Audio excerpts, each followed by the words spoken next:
మంచిర్యాల జిల్లాలోని ప్రధాన వార్తలు కనుక చూస్తే నిన్న హైదరాబాద్లో మాజీ మంత్రి సిద్దిపేట ఎమ్మెల్యే హరీష్ రావుతో పాటు పలువురు బీఆర్ఎస్ నేతల అరెస్టును నిరసిస్తూ ఈరోజు హైదరాబాద్లో జరిగే నిరసన కార్యక్రమంలో పాల్గొనడానికి వెళ్తున్న బీఆర్ఎస్వి నాయకులను చెన్నూరుతో పాటు నస్పూర్లలో అదుపులోకి తీసుకొని పోలీస్ స్టేషన్కు తరలించారు పోలీసులు.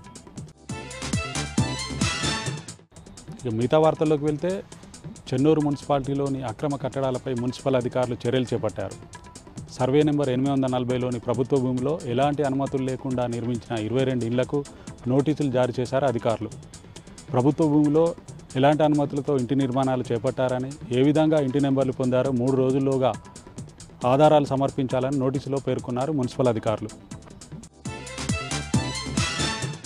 కొమరంభీం ఆసిఫాబాద్ జిల్లా ప్రధాన వార్తలు కనుక చూస్తే కాంగ్రెస్ ప్రభుత్వం అసెంబ్లీ ఎన్నికల్లో హామీ ఇచ్చిన విధంగా తమను రెగ్యులరైజ్ చేయాలంటూ మున్సిపల్ పారిశుద్ధ సిబ్బంది ఆందోళన చేపట్టారు.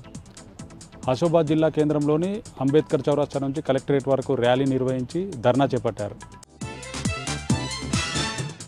ఆసిఫాబాద్ మండలం బూరుగుడ గ్రామ పంచాయతీ పరిధిలోని doctor Rajendra Prasad BEd college ముందు బీఈడీ పూర్తి చేసుకున్న విద్యార్థులు ఆందోళన బాట పట్టారు.